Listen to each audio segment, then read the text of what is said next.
Impact of new EU regulations on Ivory Coast's cocoa farmers. Imagine waking up one day to find that the very foundation of your livelihood is under threat. This is exactly what's happening to millions of cocoa farmers in Ivory Coast, Africa's largest cocoa-producing nation. A sweeping new regulation from the European Union (EU) has ignited fears of economic devastation among these farmers, who depend on cocoa exports for survival. This issue isn't just about trade. It's a story of environmental responsibility clashing with human resilience and survival. And this is where things get controversial. While the EU aims to protect its forests and ensure ethical sourcing, critics argue that the policy could unintentionally push African nations deeper into poverty. Ivory Coast holds the title of the world's leading cocoa producer, exporting nearly two-thirds of its cocoa output to Europe, which fuels the continent's beloved chocolate industry. However, the dark side of this success lies in the environmental and social costs associated with cocoa farming.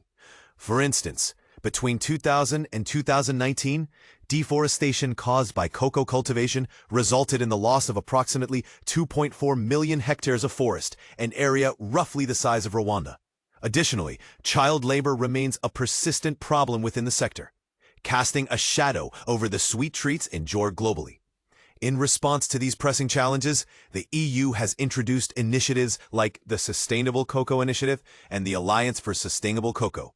These programs aim to tackle deforestation and eradicate child labor throughout the supply chain. One of the most significant measures is a regulation set to take effect in 2026, requiring importers to verify that their cocoa does not contribute to forest destruction. This rule specifically targets the 10% of global deforestation linked to EU consumption patterns. While these efforts are commendable, they place immense pressure on major cocoa-producing countries like Ivory Coast and Ghana, which together account for 60% of the world's cocoa production.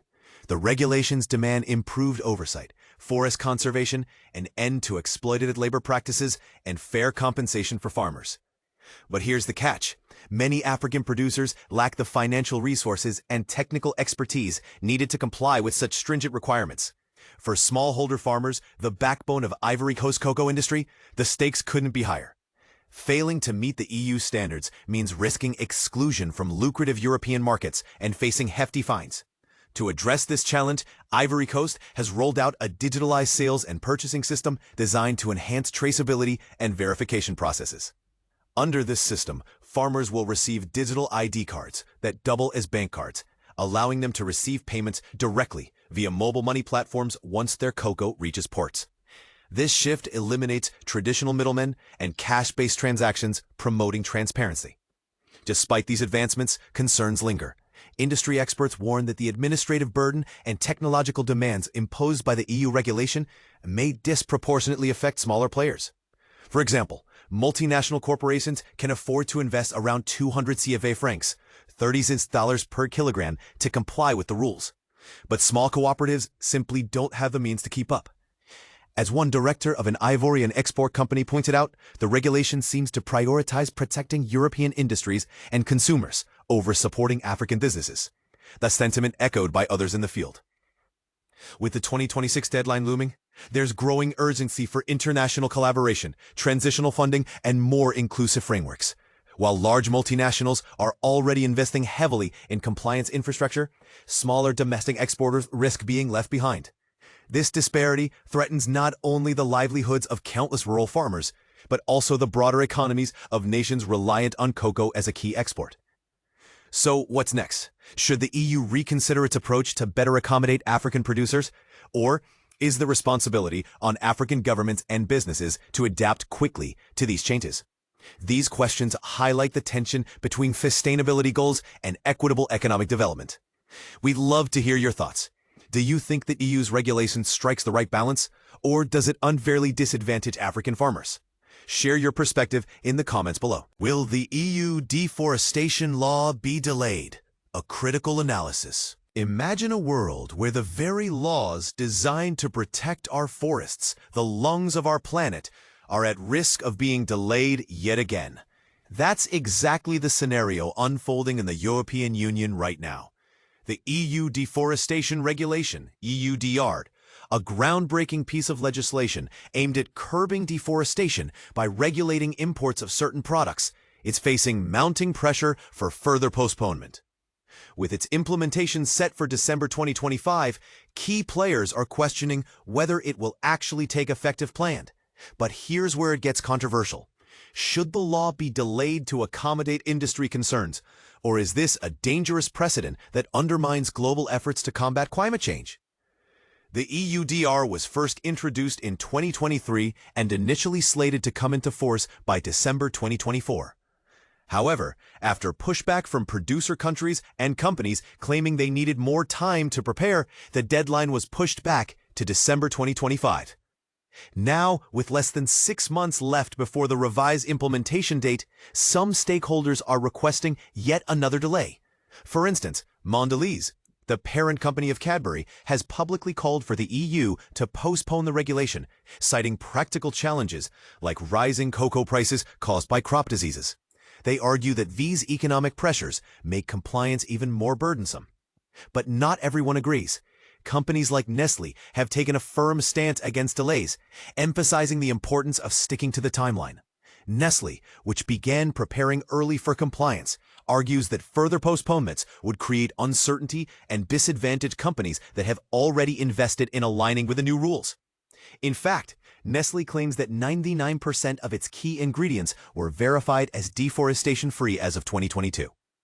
While this sounds impressive, critics point out that independent verification remains lacking, raising questions about transparency and accountability. And this is the part most people miss. Even among companies leading the charge, there's room for improvement when it comes to addressing human rights issues in supply chains. Adding another layer of complexity, agriculture ministers from several EU member states, Austria and Luxembourg included, have voiced concern over the regulation's current structure. They argue that the EUDR imposes unnecessary burdens on nations that don't trade in commodities linked to deforestation. To address this, they've proposed introducing a no-risk category for such countries, exempting them from some compliance measure. 18 EU countries supported this proposal earlier this year, though it was ultimately rejected in a vote held on June 24th. Civil society groups, however, strongly oppose this idea, fearing it could weaken the regulation by creating loopholes.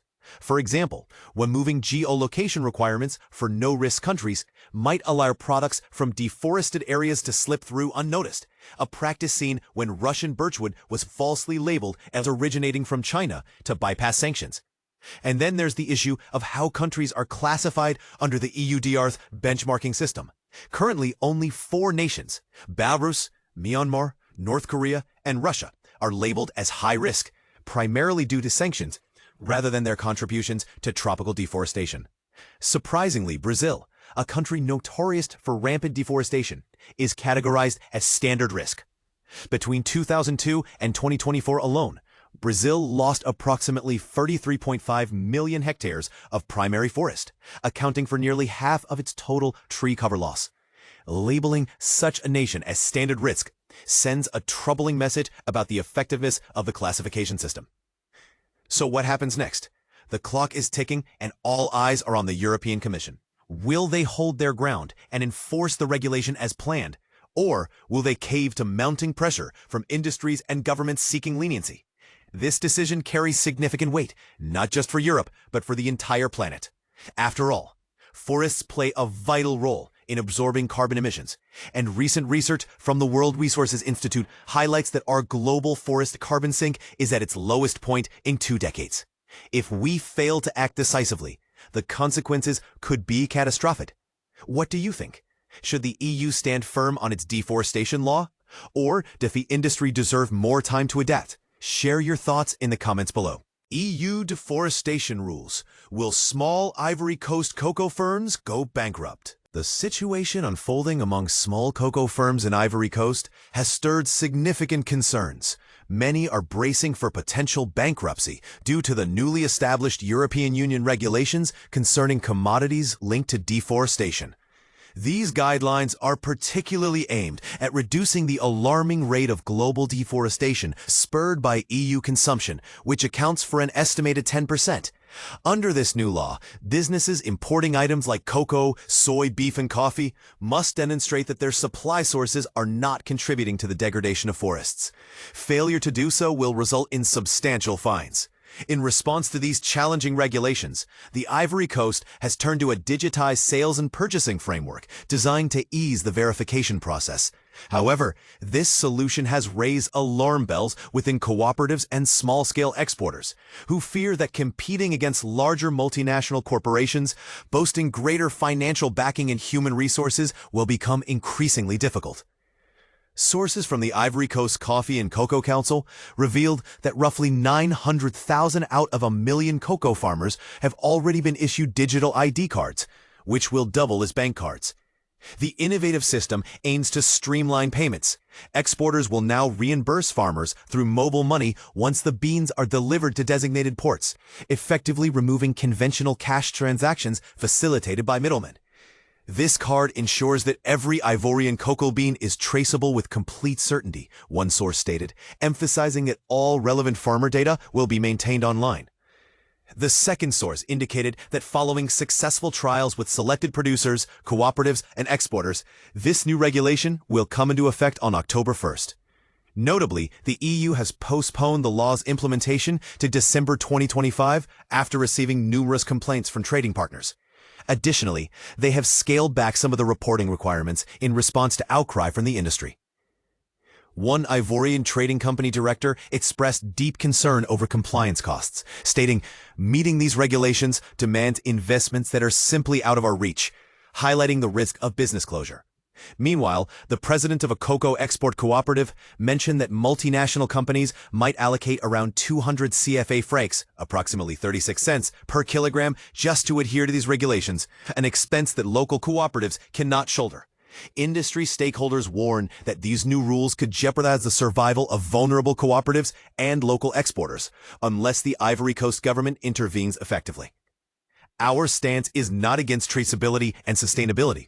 Rather, we argue that the EU prioritizes its own industries and citizens to the detriment of other nations, endangering the viability of local enterprises, declared the director of an Ivorian exporting firm.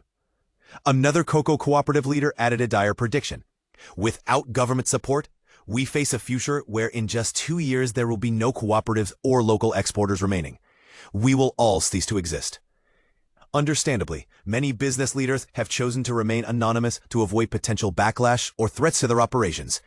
This situation raises pressing questions. Are the EU regulations really sustainable for smaller enterprises, or do they primarily safeguard smaller Western companies? What solutions can be offered to protect these local players in the face of such challenges? The comment section is open for your thoughts and insights.